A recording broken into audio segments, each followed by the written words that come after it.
Hey YouTube, so check out this cream puff.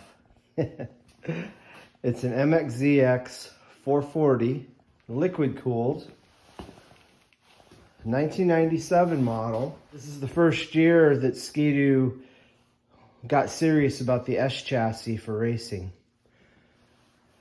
Some of the differences between it and the consumer model of this machine are the remote reservoir clicker front shocks.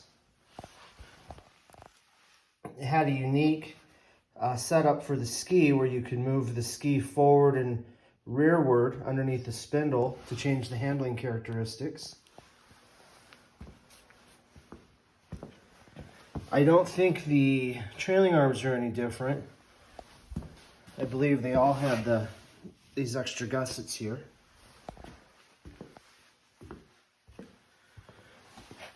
I was looking at these tunnel reinforcements and I'm not sure, you got that yellow pop rivet and mainly it's over that sticker. I'm wondering if whoever had this put it on after the fact. I don't actually know the history of this machine. The serial number, it was built in October of 96 and it was the 26th machine off the assembly line. I know the people I got this from, but I don't know the history of it, where they got it from. The seat doesn't look original. Should have had a yellow seat on it with the same side bolsters. Notice that the tunnel is aluminum, the rear bumper's aluminum. The bulkhead's also unfinished aluminum. They did that to save weight. The consumer models were all yellow. Another difference between the consumer model and this one are these louvered panels that go in the back of the cowling. Consumer model had the full cut-off ones. This comes stock with a primer. I don't remember how the original MXZs were. You have a single switch for your hot grips and thumb warmer. They're either high or low. I don't know what this switch is right here. I don't remember. The handlebars, unfortunately, are not original. These are some generic four-wheeler handlebars or something. I'm not sure.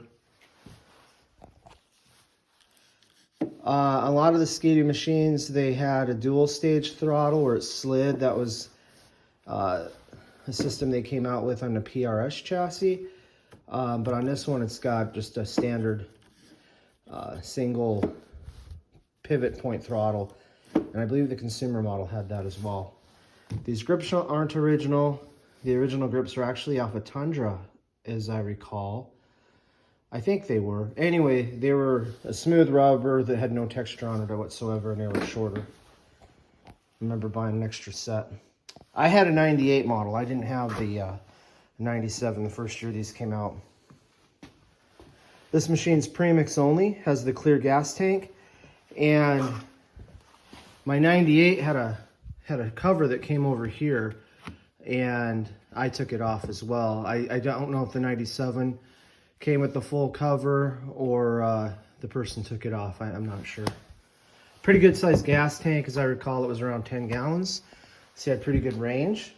So these machines were, back then you didn't have a specialized snowcross sled and a specialized cross-country sled. One machine did it all. That's what the X signifies. It's the special racing higher performance model. It came stock with a four-wheel rear axle. The rear shock in this thing is nothing special. I want to say my 98 had a better rear shock.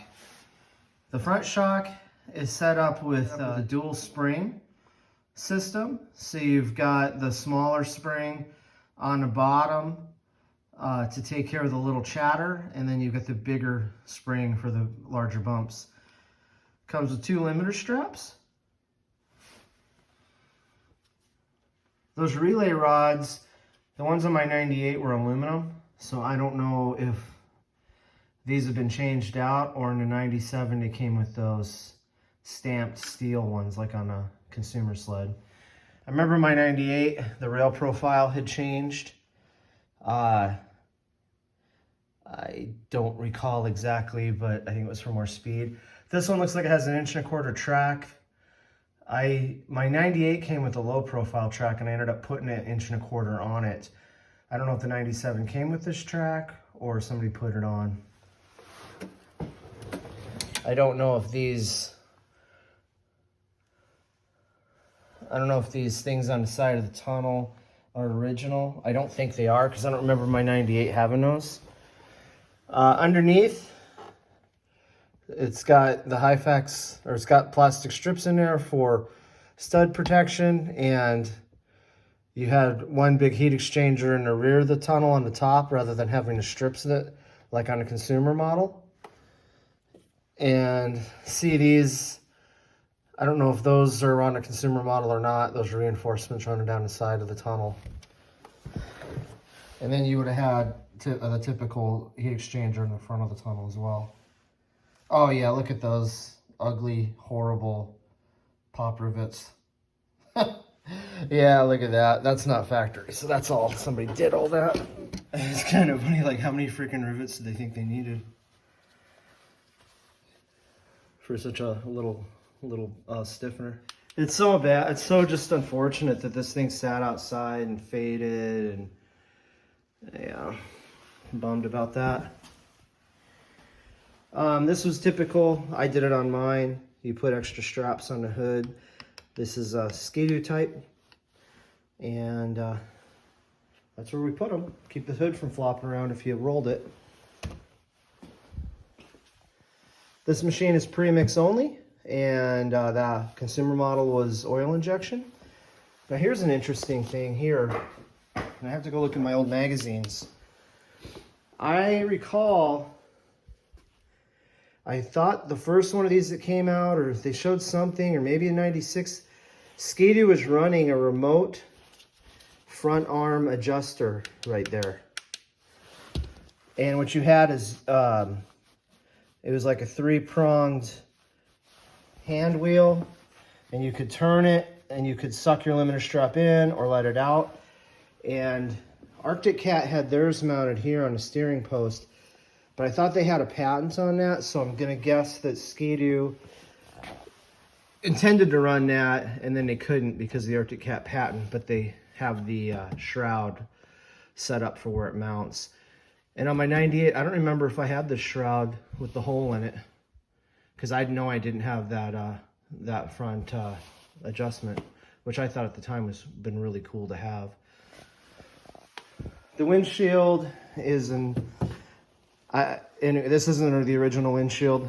The original windshield was a single piece. It was a slimmer model, didn't flare out like this. This is like off the F chassis or maybe some of the other S chassis sleds.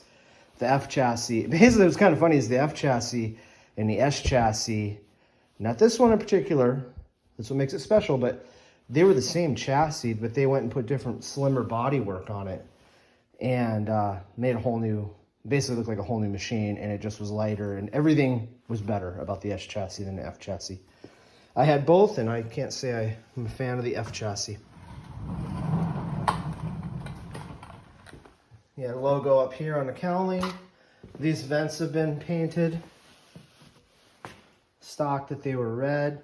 The colors, 97 they had more of this orangey yellow, and then 98 they went to a brighter yellow.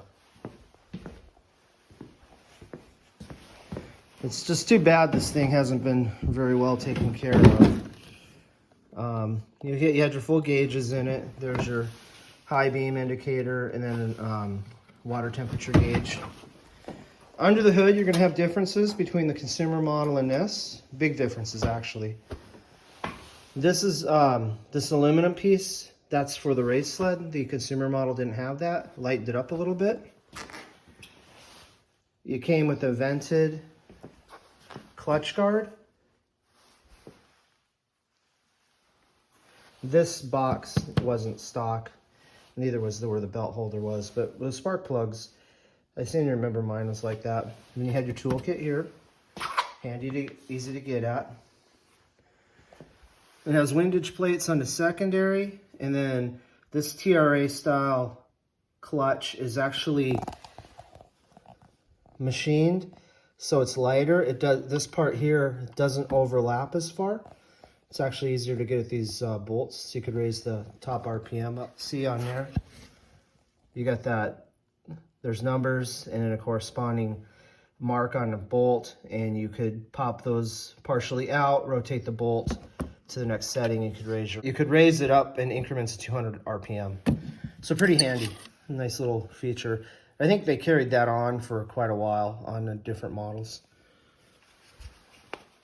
This one, that's not special for this. That's just the clutch is, but that feature is, they had them on all kinds of the consumer models. So what did I say was so special about it? Right here, the bulkhead.